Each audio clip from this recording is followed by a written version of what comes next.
दोस्तों, मेरा नाम अभिनव है। मैं ट्रेन के गेट पर खड़ा होके शाम की ठंडी ठंडी हवाएं एंजॉय कर ही रहा था कि मेरी बहन ने मुझे बुलाते हुए कहा, चल तुझे चाचा जी बुला रहे हैं। जिन्होंने मुझे बुलाया है दरअसल उनकी शादी है और मेरे पूरे परिवार के साथ सारे रिश्तेदार भी जमशेदपुर जा रहे हैं। क्योंकि हम सारे एक साथ जा रहे थे इसलिए हमने पूरी की पूरी ट्रेन की बोगी ही बुक कर ली थी। सच कहूँ तो बड़ा मज़ा आ रहा था सबके साथ सफ़र करना, वो भी ट्रेन में एक अलग ही खुशी मिलती है। मैं चाचा जी के पास जा ही रहा था कि मेरी नज़र हमारी बोगी में खड़ी एक औरत पर पड़ी जो बहुत ही अजीब लग रही थी। जैसे मैंने उसकी ओर इशारा करते हुए चाचा जी से पूछा कि ये कौन है चाचा जी हमारे बोगी में। तभी अचानक ही वो औरत गायब हो गई। लिहाजन चाचा जी हमारे सर पर हाथ मारते हुए बोले, अरे कौन? अरे किसकी बात कर रहे तू? हमने उन्हें बताया कि हमने अभी अभी एक औरत को देखा मगर वो अचानक ही गायब हो गई। चाचा जी ने कहा, तेरा वहम होगा। यह कहकर उन्होंने हमारी बात टाल दी। फिर हमें भी लगा शायद हमें भी गलतफहमी हो गई होगी। खैर, हम वापस मस्ती मजाक में लग गए थे। रात होते ही ट्रेन ने भी पूरी रफ्तार पकड़ ली थी और हमारे बाकी के सभी लोग लगभग सो ही गए थे। अब हम 4 लोग ही जागे हुए थे, चाचा जी, मैं, श्वेता और मेरी बहन प्रिया। मस्ती मजाक करते हुए आखिरकार हम चारों भी थक गए थे। तभी चाचा जी बोले, चलो भाई अब हम सबको माफ़ करो यार, हम सब अब नहीं खेल पाएंगे यार। फिर हमने भी सोचा कि चलो क्यों न सो जाते हैं। तभी श्वेता बोली, मुझे टॉयलेट जाना है। तो मैंने बोला, हाँ हमें भी करना है। फिर मैं और श्वेता और प्रिया दी टॉयलेट चले गए।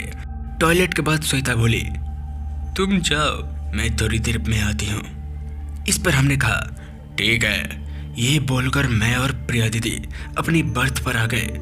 अभी मैं बर्थ पर लेटा ही था कि प्रिया दी ने मुझसे हल्की आवाज में कहा, भैया मैंने भी उस औरत को देखा था लेकिन मैंने तुमसे नहीं कहा। ये सुनकर मैं चौंक गया और मैंने फिर से दी से पूछा, कब और कहाँ देखा? अभी वो टॉयलेट में थी। जब हम बाहर निकले तो वो दूसरे वाले टॉयलेट में बैठी हुई थी। गाड़ी हिलने से टॉयलेट का दरवाजा खुल गया था, तभी मैंने उसे देखा। इस पर मैंने प्रिया दी से बोला, हे राम, फिर आपने बताया क्यों नहीं उसी समय?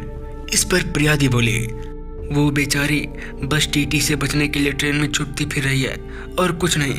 तू भी ना कुछ समझता ही नहीं है, बेमतलब का डर रहा है। फिर मुझे भी लगा कि प्रिया दी सही कह रही है। उसके बाद हमारी बात वहीं खत्म हो गई। अब हमारी ट्रेन की आवाज़ भी बदल गई थी क्योंकि ट्रेन एक पुल से गुजर रही थी। फिर मुझे याद आया कि श्वेता अभी तक वापस नहीं आई है। मैं तुरंत ही दौड़कर उसके पास पहुंच गया। वहां पहुंचकर मैंने देखा कि श्वेता सर झुकाकर गेट पर खड़ी थी। उसे इस तरह देखकर मैं बहुत डर गया था। मैंने तुरंत उसका हाथ पकड़ लिया। इतने में प्रिया देवी आ गई। प्रिया दी श्वेता का हाथ पकड़े मुझे देखते हुए बोली, अरे तुम दोनों ये क्या कर रहे हो? तू इस पर मैं बोला, देख ना दी, श्वेता कहाँ खड़ी है और मैं इसे कब से कह रहा हूँ कि हट जाओ। मैं खींच भी रहा हूँ लेकिन ये मान ही नहीं रही है। श्वेता अचानक ही काफ़ी भारी हो गई थी। मैं उसे हिला भी नहीं पा रहा था। ऐसा लग रहा था वो मुझे भी अपने साथ बाहर ले जाने के लिए खींच रही थी। ट्रेन अभी भी उस पुल से गुजर रही थी। तभी प्रिया दी चिल्लाते हुए वहाँ से भाग गई और इधर श्वेता मुझे धीरे धीरे अपने साथ ट्रेन के बाहर की ओर खींचे जा रही थी। इतने में ही प्रिया दीदी चाचा जी को बुला के ले आई। तभी चाचा जी मुझे और श्वेता को खींचकर अंदर ले आए। श्वेता अभी अपने होश में नहीं थी। उसे चाचा जी ने उठाकर अपनी बर्थ पर लेटा दिया। उसके बाद मैंने प्रिया दीदी से पूछा, तो चिल्लाकर क्यों भागी? तो दी ने बताया कि मैंने जब श्वेता के चेहरे की ओर देखा तो वो श्वेता नहीं थी, कोई और था। बल्कि वो औरत थी जिसे मैंने कुछ देर पहले वॉशरूम में देखा था। मैं ये सुनकर काफ़ी डर गया। हम अभी भी उसी ट्रेन में ही थे और शायद हमारे साथ साथ वह औरत भी। खैर, हम जब अगली सुबह उतरे तो सबसे पहले श्वेता को एक ओझा से झरवाया। फिर उसी ओझा ने बताया कि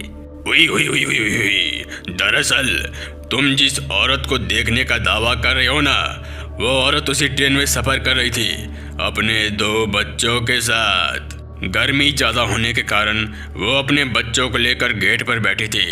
उस वक्त वो ट्रेन उसी पुल से गुजर रही थी। देर रात होने के कारण वो औरत हल्की नींद में थी। तभी उसको किसी का धक्का लगा। उसकी दोनों बच्ची उसके हाथ से छूटकर गिर गई और सीधा पुल से टकराते हुए नदी में जा गिरी। वो औरत भी कूदने ही वाली थी, मगर ट्रेन में दूसरे लोगों ने उसे रोक लिया। लेकिन ना जाने क्यों सुबह होने से पहले ही वो औरत भी मर गई। तब से वो औरत की आत्मा भटक रही अपनी बच्ची को लेने के लिए, और आज भी वो अपनी बच्ची को लेने के लिए आती है। तो दोस्तों, अगर आपको कहानी अच्छी लगी तो हमारे चैनल फियर पॉडकास्ट को लाइक, सब्सक्राइब, शेयर करना ना भूलें। मिलते हैं ऐसी इंटरेस्टिंग कहानी के साथ। तब तक के लिए जय हिंद, जय भारत।